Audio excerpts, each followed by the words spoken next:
Hi guys, my name is nazor.ezeh, aka Utonwa Special, yeah, and this is my channel. This is my little corner of YouTube, and I am saying a big welcome to you. I'm going to try to go straight to the point in this video because I am sensing that this video is going to be a long one, and I think you're going to be here to the end. I have a feeling that you're going to stick with me to the end because it's not only a long video, it is also a very sensitive one. I am going to be talking to you guys who have been dealing with loss, whether it's fresh or not so fresh, whether you're dealing with the loss of a loved one, like the loss of a parent, loss of a sibling, loss of a friend, loss of a child, loss of someone that is very dear to you. I am here to tell you that time indeed heals all wounds. It gets better. I know this because 9 years ago, I lost a child. Yeah, I lost a very precious child of mine. I had a stillbirth. I filmed about this incident. I filmed about this thing. If you've not watched that video, I'm going to link it in the end cards, and I'm also going to be, this is like a recap of that incident for the benefit of those of you who did not watch that video and who are not ready to go and watch it again. So my point is that life dealt me a very big blow. I dealt with loss at a point in my life. 9 years later, I feel much better than I used to feel. And back then, I never thought that I would ever feel better. I thought that the pain would remain fresh for the rest of my life. I never knew that there would come a time when I could think about my loss without feeling pain. Look at me smiling and talking about it. This was not me many years ago. I remember back then, every day, every precious day, I used to think of my child. Her name was Chioma Giselle Eze. Yeah, it was a stillbirth. I never got to hold her. I never did. I looked at her, the nurse was holding her, and I looked at her as the nurse was holding her. They did not want me to hold her because in their minds, they were trying to help me so that I would be able to deal with the loss better. Maybe because they felt that if I held her, it would be hard for me to forget her. But I looked at her from a distance, and she was a very beautiful baby with full hair, dark in complexion. She looked like me. I remember very well that she looked like me. I have a picture, but I'm not going to be posting it here. I don't even look at that picture like that anymore. It was even a very blurry picture that my husband took from a distance. He did not want to get close as well. Maybe it was his own way of dealing with the situation. So right now, I talk about Chioma and I smile. But that doesn't stop me from wondering what she would have been like by now. She would have been 9 years old today. Yeah, today, the 2nd of July. I remember that day very well. It was a rainy morning. It was a very rainy morning. She came out around 6 or 6:30 a.m. lifeless. Yeah. And it was a terrible time, a very terrible time in my life, because then the doctors were battling to save my life. Listen, God showed up and showed out for me, as in God really proved himself strong in my life, because I almost died. Yeah, what am I saying? The spirit of death was following me around the hospital that day. I remember because just a few weeks ago, I was gisting with my mom about that incident, and then I remember I told her that back then I saw a friend of mine who had died. Yes, and it wasn't that very day, it was the next morning after they had revived me, after the baby had come out, and then I was recuperating in the private room. I remember that morning I woke up and then I looked at the door and I saw a friend of mine who had died many years ago. He was standing right there at the door and he was smiling at me. And I looked at him and I was like, is this not Madu? Madu Igwebike? Is the Madu not dead? That's Madu. Madu is dead. And he smiled at me and he left. So when I told my mom said that it was the spirit of death and that he was going. Because I think that smile was like I had won, like me, I had won. I don't know, the spirit of death that was following me around, he was leaving, so he showed himself to me and he was smiling at me, and maybe that smile meant that, okay, you won. I didn't win, you won. So it left me and went away. But it was recently when my mom explained it to me that I understood, because then I never really understood. I knew that it meant that for me to see a dead person, it meant that I was dying. But I never understood it as that the fact that the spirit of death was following me. When she told me, when she made it clear to me, I had goosebumps. Like I had goosebumps. It was a very terrible time, guys. But God showed up. I bled. I bled like I remember then the doctor came in, but at the point when the doctor came into the hospital, see, I'm not going to give you details. The details are in the other video I'm going to link in the end cards of this video, but I'm just going to be giving recaps. So I remember that when I was leaving my house, the devil said to me that you're not coming back to this house alive. And immediately I began to counter that rubbish that he whispered in my ear. And I kept on telling him that you lie, I'm coming back to this house. I am coming back alive, healthy and strong. And indeed, I came back healthy, alive and strong, even though I came back without my baby. And I bled all the way to the hospital. The amount of blood that came out of me, I never believed that we have blood, though. We human beings, there's blood inside us. Buckets and buckets and buckets of blood. I remember when the doctor came to see me, when they were trying to revive me, I had no pulse. Guys, I had no pulse. They will touch here, they will not feel anything. They will touch here, they will not feel anything. My BP was flat, as in zero, nothing. I was dead. And they were looking at me. The nurses and the doctors there on ground, they were looking at me with fear in their eyes, as if to say, how is this woman talking to us? And she's actually making sense, asking us questions.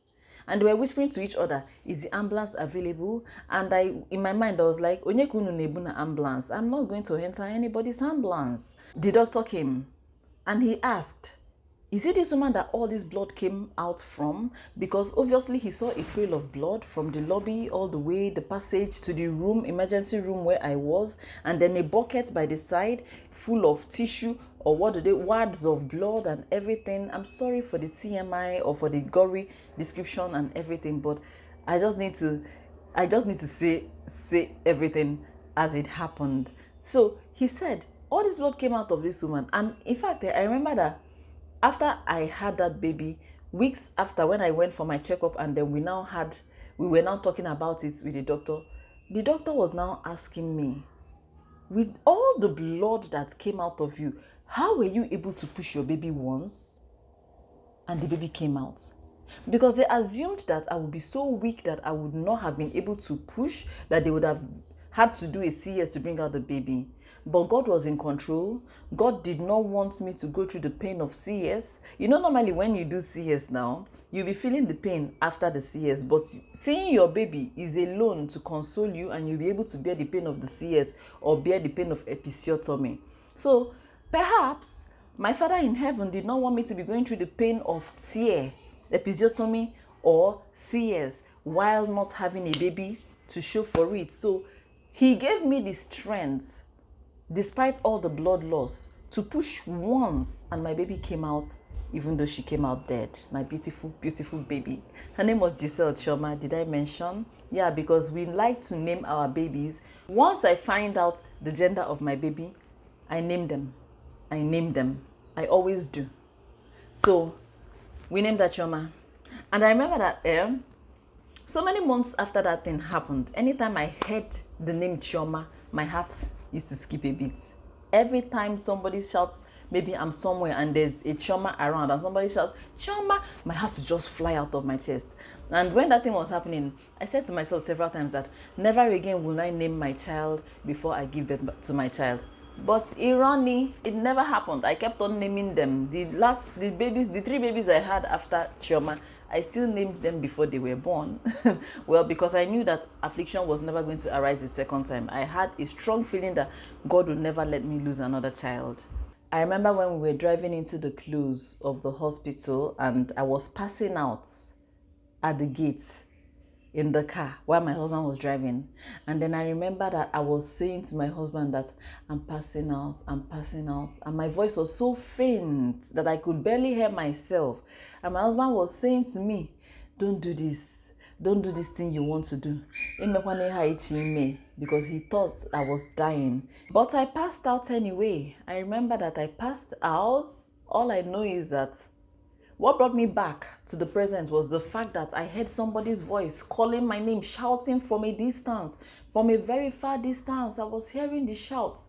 And I came back again and I was like, who is making all this noise? What is all this ruckus about? And then I opened my eyes and I saw that my husband had already come to the other side, the passenger side.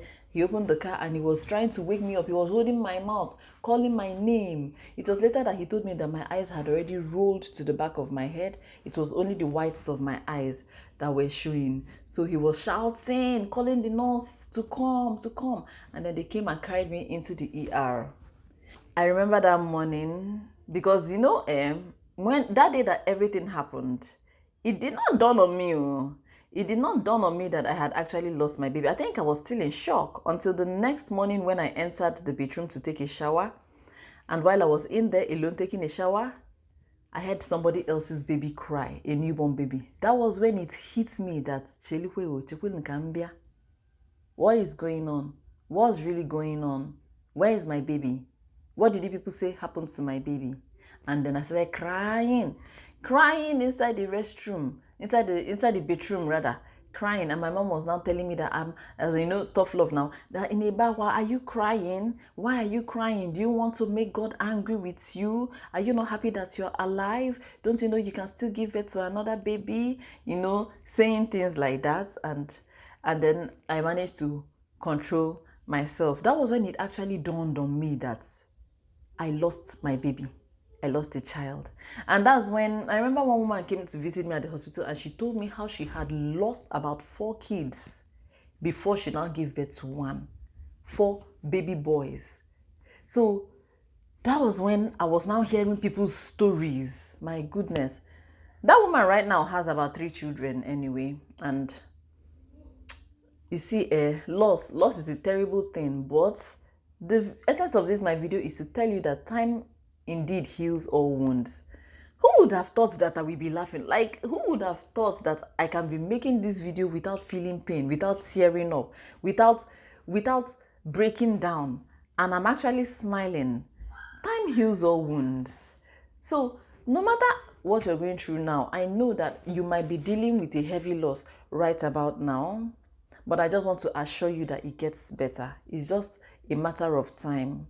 It's just a matter of time, and God is your strength. The Holy Spirit is your comforter. He would always comfort you and give you the strength you need to pull through these trying times. So I remember that morning that we were leaving the hospital. I was in the car. So my husband went in to go get my routine drugs that I was supposed to be taking, especially the blood tonic and everything, because I lost a lot of blood. So much that for the next few weeks, I could not walk without holding the wall. I was always holding the wall while I was walking. So while I was sitting in the car with my mom waiting for my husband, we were parked in the parking lot and I knew that if I turned and looked up, I would see the window of the room where I gave birth to my child, where they placed her on the table, her lifeless body on the table beside me. And I was fighting myself. I did not want to look because I knew that if I looked up at that window, I would break down. I didn't look till we left the hospital. As a matter of fact, there was something else that brought me back to that hospital months later, years later. I found myself staring at that window and I didn't feel a thing. I didn't feel a thing anymore. So when I was just telling my mom about it some weeks ago, and she told me her own part of the story, how my sister broke the news to her, and how when she came to the hospital, she was mad at the doctors and the nurses because of the fact that they left me and my lifeless baby in a room together. She said she was asking them why did they leave us together, that they were supposed to separate us, that I was not supposed to be looking at the baby. And I was telling her that I actually wanted the baby to be there with me because I was seriously praying in my mind that God should do a miracle and revive my baby. I was just praying that my baby could be revived. But in everything, God knows best. God knows best. People will come to the house then and tell me that my baby was an angel, that she came to exchange, to give her life for me, you know, saying things to comfort me. And the one that was annoying me was the one that people would come and be condemning the baby, saying things like "Nka maturing no, ah jongwa," and when they used to say it, I'll just be looking at them with resentment, because then I couldn't even talk. I was still trying to get myself now, not to talk of now snapping at somebody to shut up their dirty, stinking, insensitive mouths. But it's important for people to be sensitive in times like that and stop saying things just because they feel like it's okay for them to say it. They don't care about how the mother of that child feels. That child was somebody's child. No matter what, even though the child died. I still count Choma as one of my children. I still count myself as a mother of 6, yeah, because I have 5 living children, and even though Choma died, I carried her full term. That thing happened at 37 weeks. I was 37 weeks. She was full term when that thing happened. In fact, go and watch that video. All the very necessary. Wait, oh, I think that this is the top I was wearing in that video. Well, anyway, guys, I want to end this video by saying a prayer for those of you who are pregnant right now. I pray for you today, and I decree that you shall never experience loss. Loss is not your portion. That baby in your womb, you're going to carry that baby or babies full term, and you will give birth to healthy babies without any complication. Even before you begin to feel pain, your baby will arrive. You will not have to go through any kind of complications. You will not have to go through any kind of stress. The angels of the Lord will surround you in that hospital room as you labor to give birth to your baby. Nothing will go wrong. Generator will not spoil. The doctors will be available.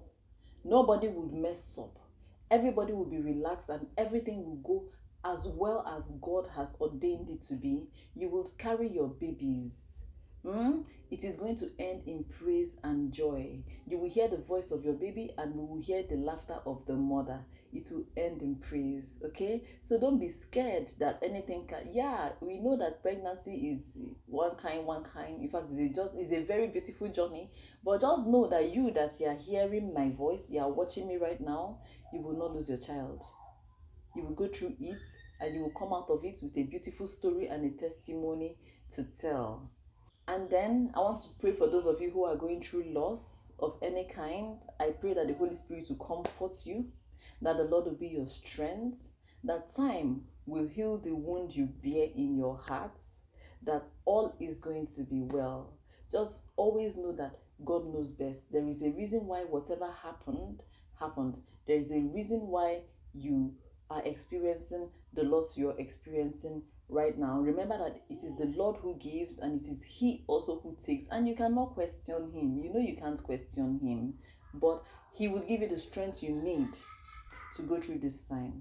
Okay, so this video is in remembrance of my baby Chioma Giselle Eze, who would have turned 9 years old today. I wonder, she would have been a very beautiful girl. I know that for sure. She would have been a very, very beautiful girl. And I know that she's in heaven because she's an angel, and she's watching over me, her dad, and her siblings, and she's smiling down on us. And it is well, guys. It is well. Thank you so much for watching this video. Thank you for watching up to this point. Stay safe, stay blessed, and we are gonna see ourselves in the next video.